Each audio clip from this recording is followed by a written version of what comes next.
Hello to all my booty seekers and cheek chasers. This is the Carpe Natem Podcast. I am your host, Nate De La Hoya-Reynoso, and I am so grateful you are listening to this episode. If you are new here, you should know that I believe that my purpose is to uplift, inspire, and educate others to communicate masterfully so that they can better understand themselves and others. I've spent years in the personal development and transformational technology space, and I want to share with you the wisdom that was passed down to me from giants in the industry. So, if you are on a journey of self-mastery, just like me, looking to make dreams a reality and willing to be a leader for your family and community, then join me in seizing the butt cheeks of life and giving them a big ol' squeeze. Let's jump into the show.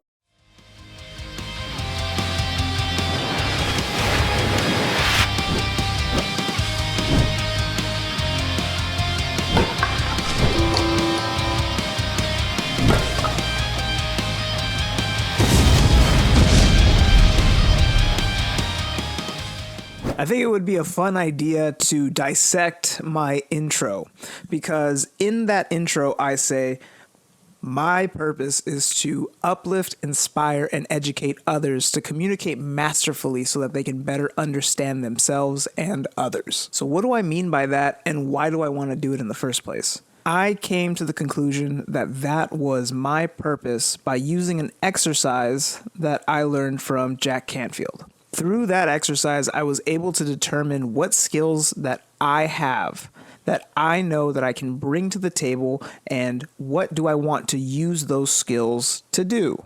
So what are these things that I bring to the table? What tools do I have? I have creativity, I have humor, and I have knowledge. The knowledge that I bring is from many different sources, from lectures, from books, from seminars, from videos, from music.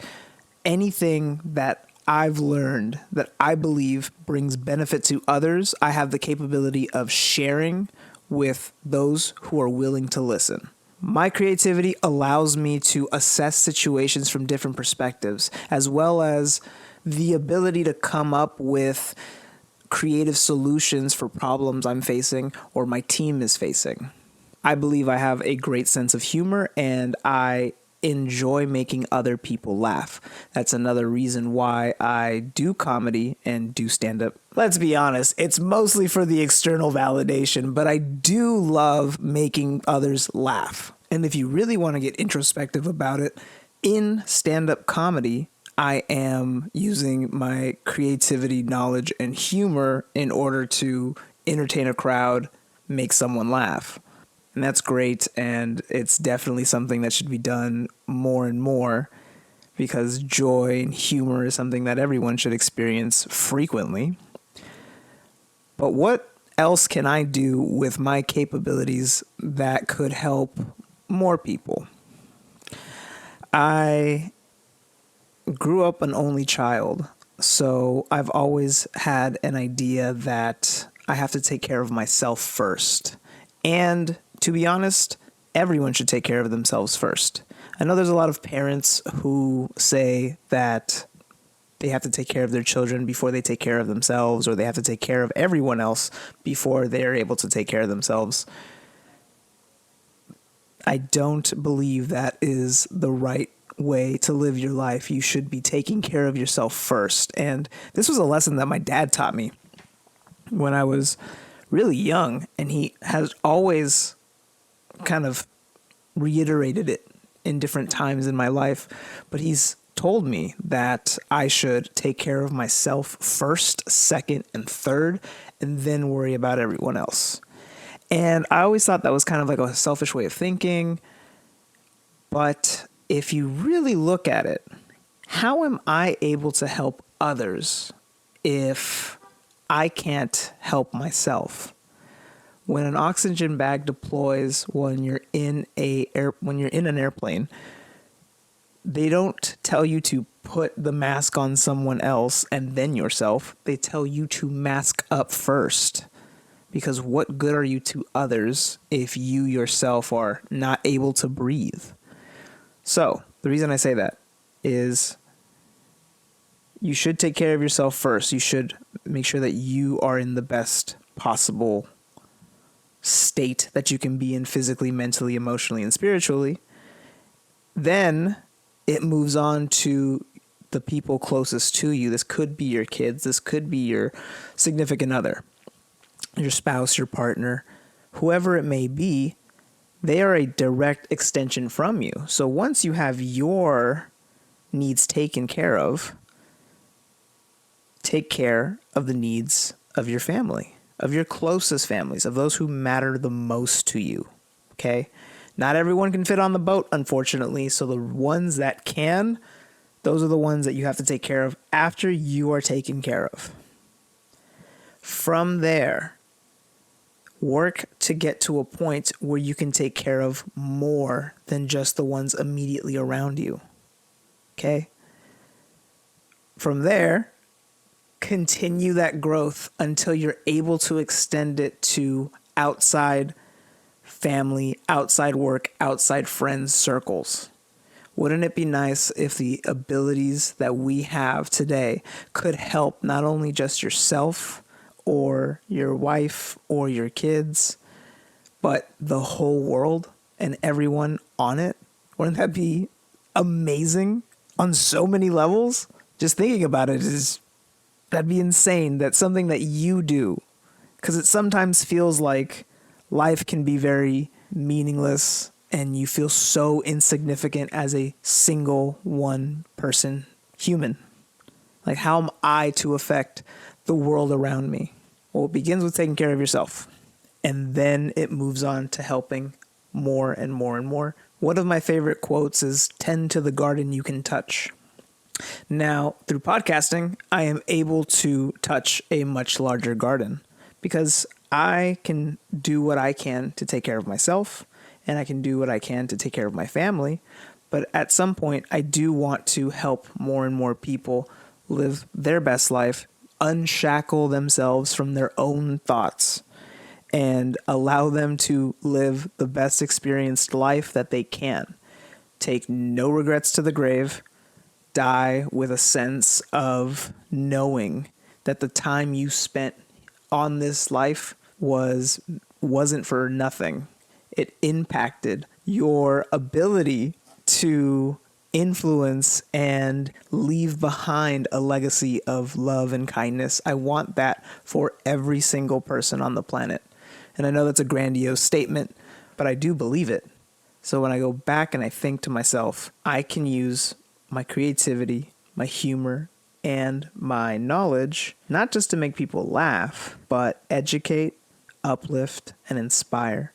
So if I'm able to use my tools to educate, whether I am able to teach 1,000,000 or 1, it doesn't matter, because my purpose is to put out there my knowledge, my creativity, my humor, with the goal of uplifting, inspiring, and educating. When it comes to education, it's not just about knowing the knowledge, it's about applying it.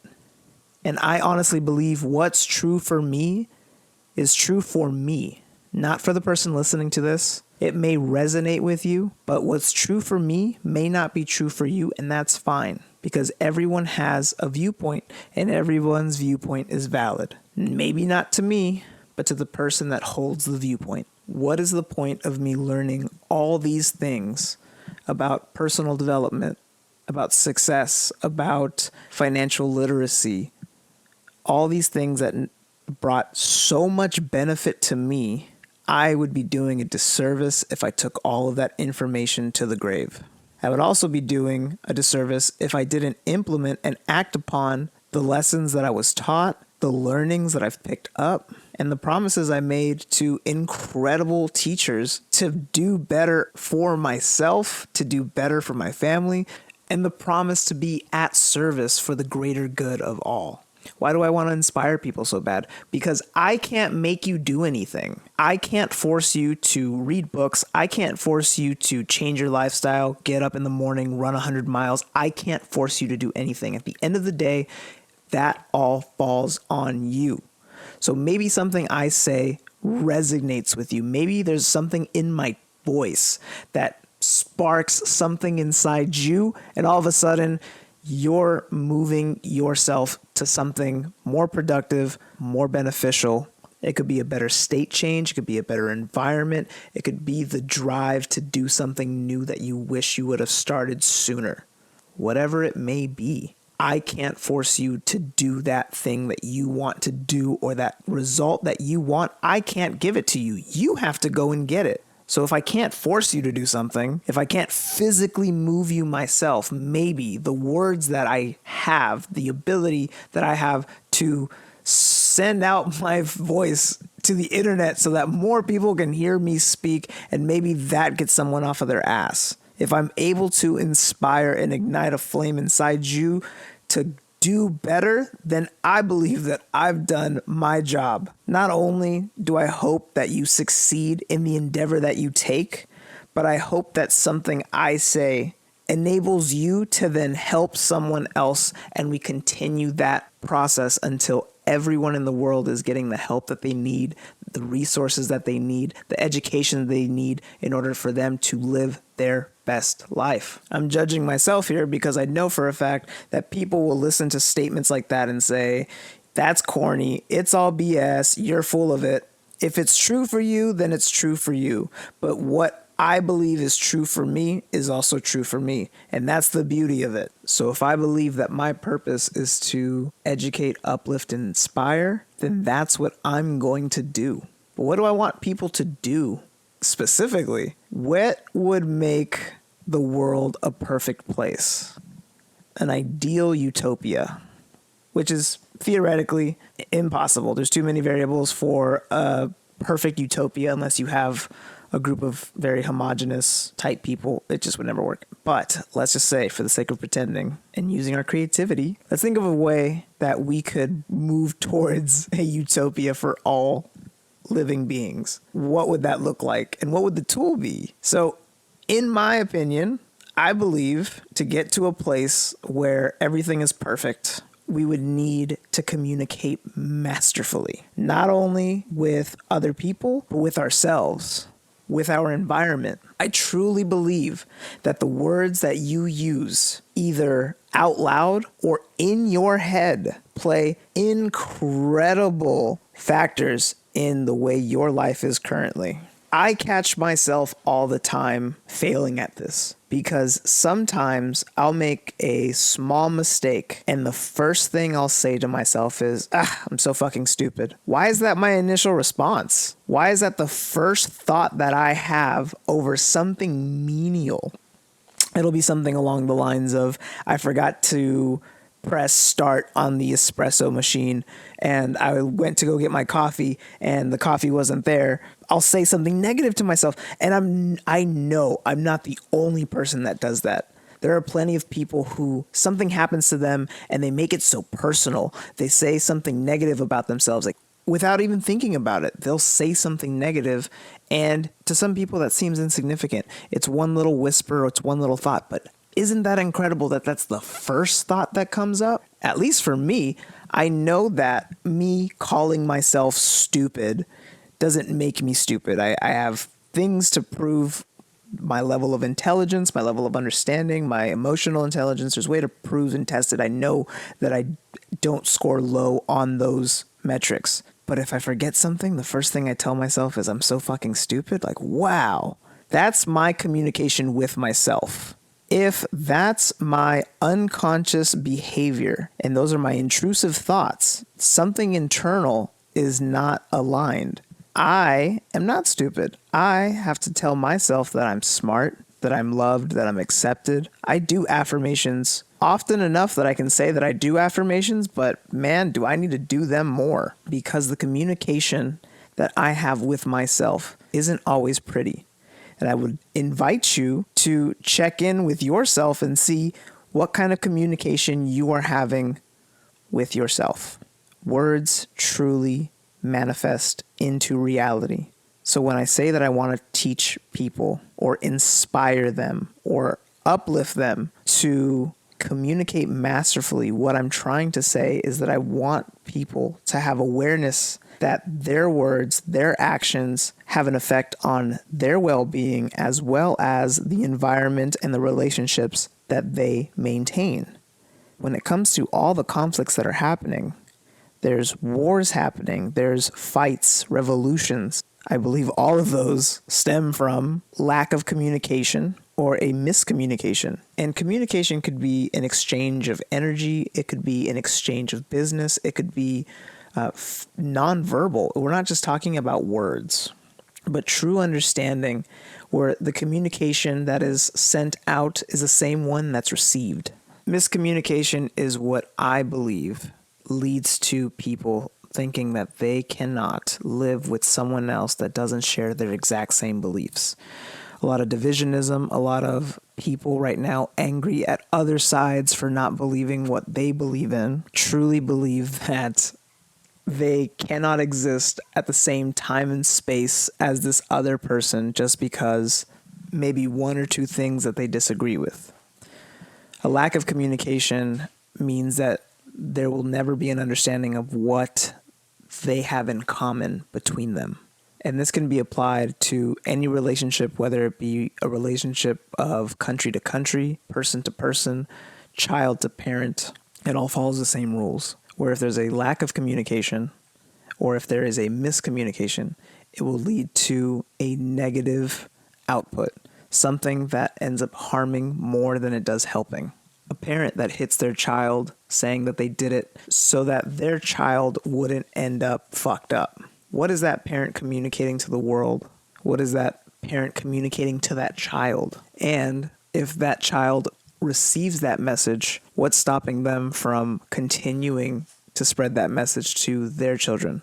Or they can receive the communication, which in this case I believe is a miscommunication because the parent is hitting the child in order for them to behave to whatever standards the parent is holding them to.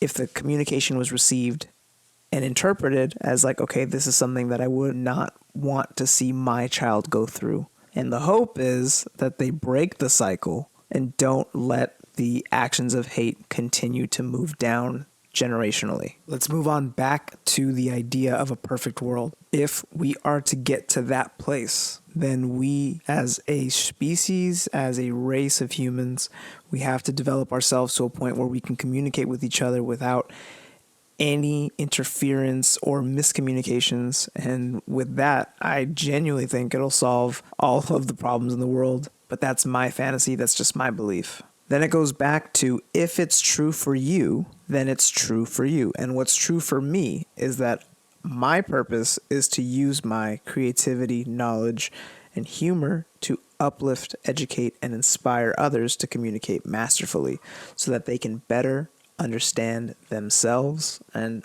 understand others and the world around them. True mastery of communication leads to the manifestation of anything. If you can clearly articulate what exactly it is you want, you have a better chance of getting it than somebody who just speaks vaguely. If you're at a restaurant and you just say, bring me the steak, whatever steak they give you is the steak they give you. But if you sit down and say, I want a filet mignon, and I want it cooked medium rare, and I want it to be served with black pepper and a side of asparagus, that's a whole different plate. You would then be truly satiating the cravings that you have, the desires and the wants that you believe that you want. You'd be able to obtain them because you can clearly say what it is that you want. And disabilities have never prevented us from being unable to communicate. Our species is the best at it.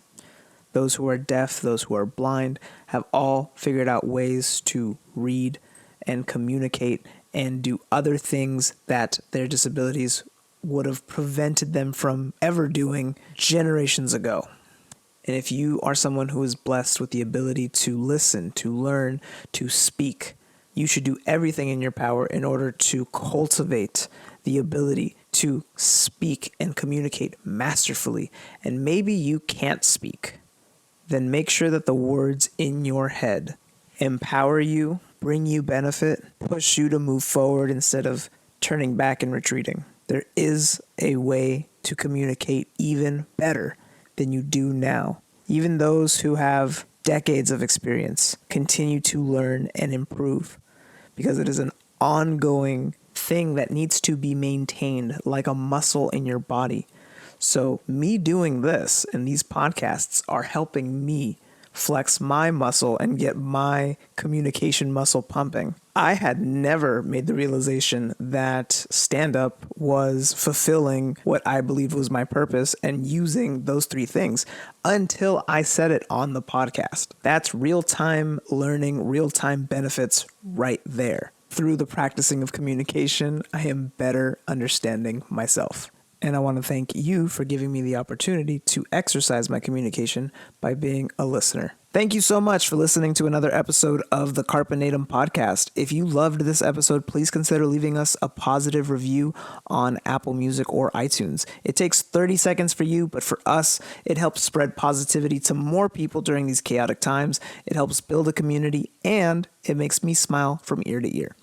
Speaking of community, we have a Facebook group, www.facebook.com/groups/Carpe Natem. Just answer the 3 questions to get access to some extra motivation and inspiration for your timeline.